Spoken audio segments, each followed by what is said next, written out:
एक गांव में औरतों की चोटी काटने की घटना होने लगी थी। जैसे ही रात होती, एक चुड़ैल अपने हाथ में खंजर लेकर आती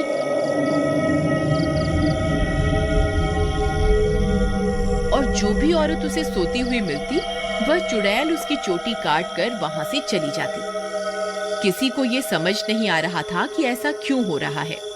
फिर एक दिन, अरे भगवान, अपने बालों को छुपा कर रखो। पूरे गांव में चोटी काटने की घटना बढ़ती ही जा रही है। कहीं उस चुड़ैल की नजर तुम्हारे लंबे बालों पे चली गई तो वो तुम्हारी चोटी काट कर ले जाएगी। अजी, आपको घबराने की कोई जरूरत नहीं है। किसी चुड़ैल की इतनी हिम्मत कहाँ कि वो मेरी चोटी को हाथ भी लगा सके। अच्छा, ये बात है। जैसी तुम्हारी मर्जी। मेरा काम था तुम्हें होशियार करना। अगर चोटी कट गई तो फिर मेरे पास रोते हुए मत आना। इतना बोलकर भीमा वहां से चला जाता है। फिर रात होने पर वह चोटी काटने वाली चुड़ैल फिर से गांव में आती है। वह अपने शिकार को इधर उधर ढूंढ रही होती है। तभी उसे एक घर की खिड़की से एक औरत सोती हुई दिखाई देती है। वह चुड़ैल उस घर में घुस जाती है और उस औरत की चोटी काट लेती है। जैसे ही औरत की चोटी कटती है, उसकी नींद खुल जाती है। हे भगवान, ये चुड़ैल अंदर कैसे आ गई? हाय, मेरी चोटी कहाँ गई? अरे मर गई रे, इसने तो मेरी चोटी काट ली। तभी वह चुड़ैल उसकी चोटी को लेकर वहां से उड़ जाती है। तभी वह औरत उसका पीछा करती है, लेकिन वह चुड़ैल अंधेरे में कहीं गायब हो जाती है। तभी उसका पति भी उसके पीछे पीछे वहां आ जाता है। क्या हुआ मीना, तुम अचानक इतनी रात को यहाँ क्यों भाग कर आ गई? देखिए ना, इस चुड़ैल ने मेरी चोटी ही काट दी और ना जाने अंधेरे में कहाँ गायब हो गई है।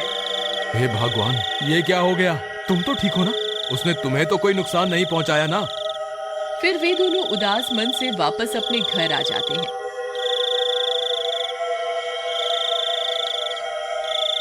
अगले दिन सुबह होने पर मीना की चोटी कटने की बात पूरे गांव में फैल जाती है। सब लोग उस चुड़ैल के बारे में बातें कर रहे होते हैं। फिर भीमा को अपनी पत्नी की फिक्र होती है, तो वह अपने घर की ओर चल देता है। घर पहुंचकर वह अपनी पत्नी के कमरे में जाता है तो देखता है कि उसकी पत्नी अपने बालों को संवार रही होती है। अरे सुमन, तुम्हें पता चला?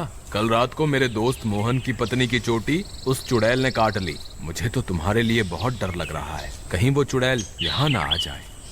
अजी, हमें घबराने की कोई जरूरत नहीं। आप डरिए मत, मुझे कुछ नहीं होगा। सुमन, तुम्हारे बाल तो दिन ब दिन लंबे ही होते जा रहे हैं। पहले तो ये इतनी तेजी से नहीं बढ़ रहे थे। ये अचानक से इन्हें क्या हो गया?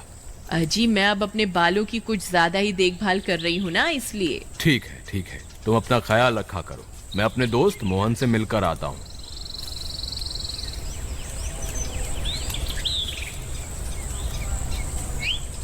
अरे भाई मोहन, तुम कैसे हो? भाभी के बारे में पता चला, सुनकर बहुत दुख हुआ। क्या बताऊं भीमा भाई, जब से मीना की चोटी कटी है उसका तो रो रो कर बुरा हाल है। और बताओ, सुषमा भाभी तो ठीक है ना? अब तुम्हें भाभी का बहुत ज्यादा ख्याल रखना होगा, कहीं चुड़ैल उन्हें अपना अगला शिकार न बना ले। तुम सही कहते हो भाई, मुझे भी बहुत फिक्र हो रही है। ठीक है, अब मैं चलता हूँ। तुम अपना और मीना का ध्यान रखना। फिर इतना बोलकर भीमा वापस अपने घर आ जाता है।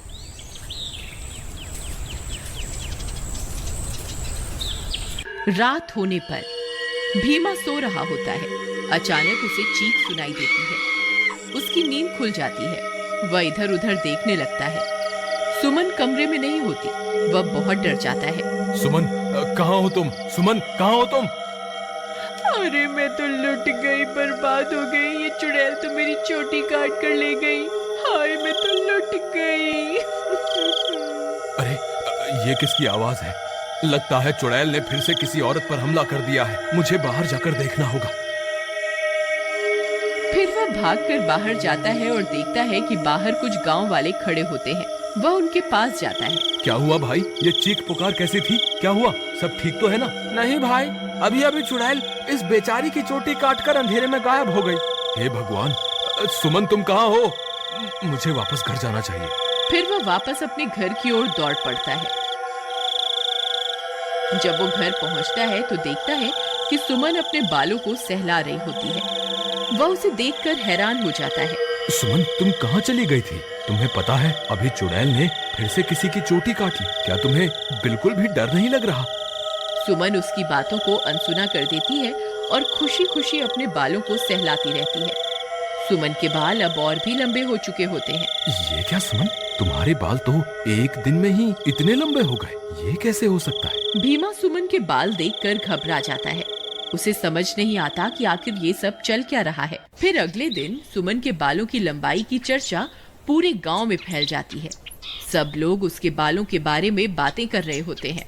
अरे भाई, जब जब चुड़ैल किसी की चोटी काटती है तब तब भीमा की पत्नी के बालों की लंबाई बढ़ जाती है। मुझे तो लगता है भीमा की पत्नी ही चोटी काटने वाली चुड़ैल है। भीमा उन सारे गांव वालों की बातें सुन रहा होता है। उसे कुछ समझ नहीं आता कि वह अब क्या करे। फिर वह अपने दोस्त मोहन के पास मदद मांगने जाता है। मोहन भाई, मुझे लगता है सुमन ही चुड़ैल है जो गांव में सबकी चोटी काट रही है। तुम ऐसा क्यों कह रहे हो भाई? भाई, जब जब किसी की चोटी कटती है तब तब सुमन की बालों की लंबाई बढ़ जाती है। और कल जब चुड़ैल का हमला हुआ तब सुमन अपने बिस्तर पर भी नहीं थी, फिर अचानक पता नहीं कहां से आ गई। अगर ऐसा है तो हमें कुछ ना कुछ करना होगा। तुम आज रात को सोने का नाटक करना, फिर जैसे ही भाभी घर से निकले तुम उसका पीछा करना, तब दूध का दूध और पानी का पानी हो जाएगा। मोहन भाई, तुम भी मेरे साथ मेरे घर चलो, तुम वहीं छुप जाना, फिर हम इसे रंगे हाथों पकड़ेंगे। ठीक है, चलो फिर।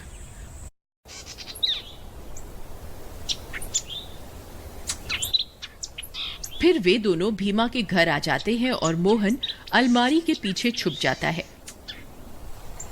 रात होने पर भीमा सोने का नाटक करता है। तभी सुमन उठती है और घर से बाहर निकल जाती है। भीमा भाई उठो, देखो भाभी घर से बाहर निकल गई है।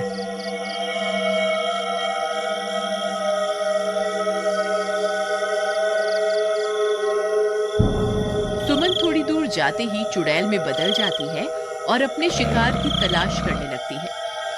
भीमा और मोहन की आंखें फटी की फटी रह जाती हैं। भीमा भाई, तुम्हारा शक सही निकला, तुम्हारी बीवी तो चुड़ैल निकली। मोहन भाई, अब क्या करें? ये जरूर अपने शिकार की तलाश में निकली होगी। अगर हमने इसे नहीं रोका तो आज ये फिर से किसी की चोटी काट लेगी। लेकिन भीमा भाई, भाभी सबकी चोटियां क्यों काट रही है? मुझे क्या पता भाई, जब तू अपनी भाभी से मिलेगा तो पूछ लियो। चलो इसका पीछा करते हैं। थोड़ी दूर उसका पीछा करने पर चुड़ैल एक जगह पर रुक जाती है। फिर वह इधर उधर अपने शिकार की तलाश करने लगती है। तभी चुड़ैल की नजर एक घर पर पड़ती है और वह उस घर में घुस जाती है। वहां उसे एक औरत सोती हुई दिखाई देती है। भीमा भाई, भाभी तो एक घर में घुस गई, अब क्या करें? अरे बेवकूफ, ये भाभी भाभी क्या लगा रखा है? इस वक्त वो तेरी भाभी नहीं है, वो एक चुड़ैल है। चलो हम भी इसके पीछे चलते हैं। अरे वाह, इसके बाल तो बहुत लंबे हैं। आज इसे ही अपना शिकार बनाऊंगी। तभी भीमा और मोहन वहां पहुंच जाते हैं। रुक जाओ भाभी, मैं आपको ऐसा नहीं करने दूंगा। ए चुड़ैल, वहीं के वहीं रुक जा, नहीं तो तुझे जान से मार देंगे। देखो सुमन, तुम ये ठीक नहीं कर रही हो, तुम्हें अभी के अभी ये सब रोकना होगा। ए मूर्ख इंसान, मैं कोई तेरी सुमन नहीं हूँ, मैं एक चुड़ैल हूँ। बस मुझे थोड़े और बालों की जरूरत है, फिर मैं महाशक्तिशाली बन जाऊंगी। फिर हर तरफ सिर्फ मेरा ही राज होगा। भीमा भाई, तुम इसे बातों में उलझाओ, मैं पीछे से जाकर इसकी चोटी काट दूंगा। फिर भीमा चुड़ैल को अपनी बातों में उलझाता है। तभी मोहन चुपके से चुड़ैल के पीछे पहुंच जाता है और उसकी चोटी काट देता है। अरे मर गई रे, ये तूने क्या कर दिया? मेरे सारे कराए पर पानी फेर दिया। चोटी कटते ही चुड़ैल की सारी शक्तियां खत्म हो जाती हैं और सुमन चुड़ैल के चंगुल से आजाद हो जाती है। अरे भाभी, आप वापस आ गई? मोहन भैया, आपका बहुत बहुत धन्यवाद। आपकी वजह से मुझे इस चुड़ैल से मुक्ति मिल गई। भीमा भी अपनी पत्नी को वापस पाकर खुश हो जाता है और